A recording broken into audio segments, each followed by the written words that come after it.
Halo teman-teman, welcome back to the channel. Nama saya Ivani Chandra. Apa kabar teman-teman semua? Semoga teman-teman semua selalu dalam lindungan Tuhan, sehat selalu, penuh dengan kedamaian dan penuh dengan kelimpahan. Hari ini kalau teman-teman masih ada yang positif Omikron, kita doakan semoga teman-teman semua cepat pulih kembali. Teman-teman, hari ini saya akan membahas mengenai lanjutan buku The Seven Spiritual Law of Success karangan Deepak Chopra. Dan hukum yang kita angkat hari ini adalah mengenai hukum karma dan efeknya seperti apa terhadap kesuksesan. Kita langsung mulai saja teman-teman. Sebelumnya saya sudah membahas dua hukum yang berjudul kaya dengan memberi dan bagaimana caranya bisa sukses dengan tidak melekat atau the law of detachment yang sudah kita bahas di 2 minggu sebelumnya ya teman-teman. Buku ini sebenarnya sangat bagus, yaitu bagaimana mengajarkan cara sukses tapi dipandang dari sisi spiritual. Ini yang membuat buku ini cukup unik ya, karena biasanya kita membahas kesuksesan bagaimana itu dari sisi, ada yang dari sisi habit, ada yang dari sisi cara mencapainya, sedangkan kali ini kita bahas dari sisi spiritual. Jika teman-teman punya kesempatan untuk membaca, saya sangat menyarankan agar teman-teman dapat membacanya langsung. Mungkin saja ada beberapa yang kira-kira bisa didapatkan dengan cara membaca buku langsung ya teman-teman. Tetapi kalau belum punya kesempatan, semoga saya dapat menyampaikannya dengan baik dalam video ini tentang The Law of Karma. Seperti yang sudah kita tahu teman-teman, karma itu apa? Karma itu adalah perbuatan. Kita hari ini adalah hasil perbuatan dari kita yang sebelumnya. Kita hari ini adalah hasil apa yang kita lakukan sebelumnya. Baik itu di kehidupan kali ini maupun di kehidupan yang sebelumnya, itulah adalah kita saat ini. Jadi kalau itu rumusnya berarti ketika kita ingin menuai kesuksesan di kemudian hari, kita harus menanam apa yang menurut kita baik, apa yang menurut kita dapat menghasilkan suatu kesuksesan. Teman-teman, pada hukum The Law of Karma and Effect ini, kita diminta untuk mulai aware terhadap pilihan-pilihan yang akan kita ambil. Kita harus mulai mendengarkan secara lebih detail, secara lebih mendalam, apa sih kata hati kita ketika kita memutuskan untuk memilih suatu pilihan. Kadang-kadang segala sesuatu yang spontan atau lingkungan yang mendukung atau sudah kita lakukan berulang-ulang pilihan yang salah itu akan menumpulkan hati nurani kita. Tetapi teman-teman, sebenarnya hati nurani kita ini masih bisa memberikan jawaban asal kita lebih mendengarkan. Maka dari itu, ketika ada secercah keraguan ketika kita mengambil suatu keputusan, dalam buku ini diminta step back. Pikir ulang, apakah benar pilihan yang akan kita pilih? Karena ketika hati nurani kita sudah bilang jangan, nah itu kita harus sudah mulai memikirkan, ini benar nggak ya? Ini konsekuensinya apa? Dengarkanlah kata hatimu, dengarkanlah badanmu, pikirkanlah segala konsekuensinya terhadap kesehatan, terhadap keluarga, terhadap orang-orang di sekitar, terhadap apapun, sehingga nanti ke depannya kita bisa lebih sukses. Ingat teman-teman, sukses itu bukan hanya dari sisi financially ya. Sukses itu juga bisa berupa kesehatan, sukses itu juga bisa berupa hubungan yang baik dengan siapapun. Itu adalah meaning of sukses sebenarnya. Jadi sukses menjalani hidup. Teman-teman mungkin ada yang bertanya, lalu bagaimana kalau hari ini saya sedang menjalani karma atas apa yang saya lakukan? Misalnya saja sebelumnya saya sudah melakukan suatu pilihan yang buruk, hari ini saya menerima hasilnya. Terus dalam keadaan saya saat ini, saya mesti gimana nih gitu supaya tidak merasakan karma yang saat ini sedang saya tanggung. Ada 3 poin di dalam buku ini yang diajarkan. Yang pertama adalah kalau kita sedang menderita atas apa pilihan kita sebelumnya, bayarlah hutang karma tersebut. Misalnya nih teman-teman, kalau misalnya dari sisi financially ya, misalnya hari ini saya sangat-sangat merasa tidak ada orang yang dapat membantu saya. Saya kekurangan uang dan nobody want to help us, nobody want to help me gitu ya. Kita harus pikirkan apa sih yang sudah kita lakukan gitu ya. Oh ternyata saya masih punya hutang.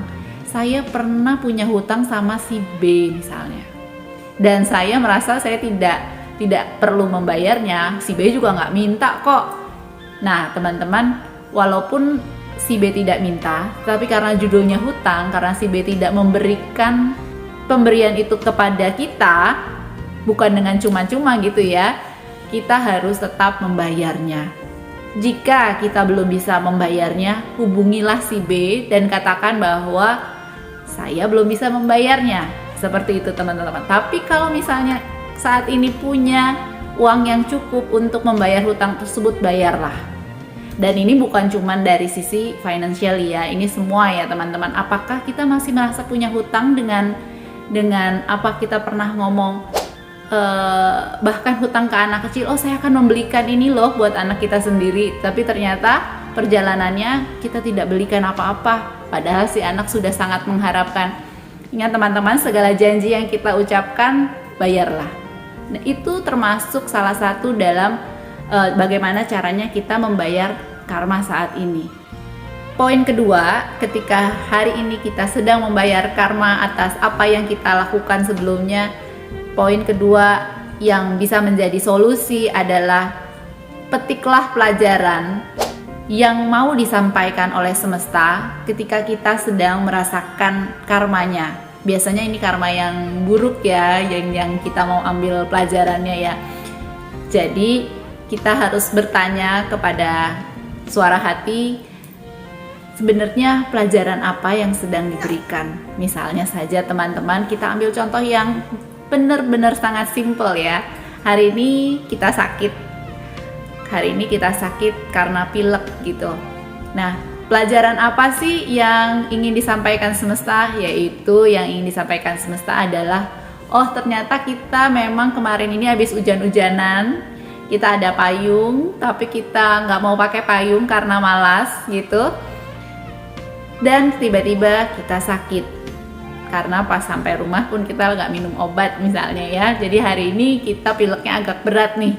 Nah, sebenarnya yang mau disampaikan adalah, oh kemarin itu akibatnya ini dan ini dan ini. Berarti besok-besok jangan sampai saya kehujanan lagi. Itu jenis yang sangat simple yang bisa langsung kita ambil dan kita tarik pelajarannya, berarti ini gitu. Sama seperti anak sekolah misalnya, nilai saya buruk, nilai saya jelek gitu ya, saya cuma dapat 5. Loh kenapa bisa dapat 5? Oh karena kemarin saya nggak belajar. Makanya dari hari ini, karena besok ada ulangan lagi, saya belajar. Nah, hal-hal ini ketika kita sudah petik pelajarannya, yakinlah bahwa karma ini selanjutnya tidak akan terjadi lagi. Cara yang ketiga di dalam buku ini, bagaimana mengatasi karma ketika kita sedang mengalaminya.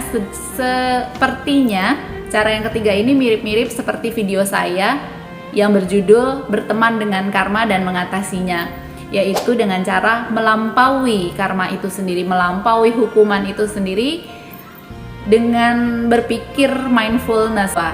Jadi kita melihat dari atas apa yang sedang kita alami, kita mengklirkan diri kita sendiri seperti kain yang kotor, kita cuci terus berulang-ulang sampai menjadi bersih.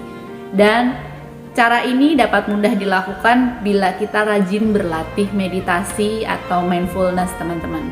Teman-teman, tadi adalah 3 cara mengatasi karma yang sedang kita jalani hari ini. Nah, sekarang ada 3 poin lagi yang penting. Bagaimana kita menjalani hidup ke depannya dengan the law of karma and effect. Yang pertama adalah kita berusaha untuk mulai mengambil pilihan yang benar-benar sesuai dengan kata hati kita. Kita step back, mulai memikirkan segala konsekuensi yang akan kita ambil. Kita memikirkan pilihan tersebut dengan suatu kesadaran mindfulness dan hati-hati dalam mengambil keputusan. Itu yang poin pertama. Yang kedua dan yang ketiga saya langsung saja karena ternyata ini saling berhubungan bahkan dengan yang pertama, yaitu yang kedua adalah kita mulai memikirkan konsekuensi apa yang akan kita dapatkan ketika kita memilih suatu pilihan sebagai apa yang akan kita jalani. Itu apa konsekuensinya. Dan yang ketiga, kita memikirkan apakah konsekuensi ini membuat hati kita tenang, comfort, nyaman, atau malahan sebaliknya discomfort. Dan tentunya kita akan memilih yang membuat hati kita tenang ya teman-teman. Maka dari itu kita harus selalu menajamkan hati nurani ketika membuat pilihan. Teman-teman, masih banyak hati nurani mungkin yang akhirnya menjadi tumpul karena lingkungan, karena repetition yang kita lakukan, karena selama ini kita mengabaikan. Maka dari itu untuk menajamkan hati nurani memang perlu latihan mindfulness.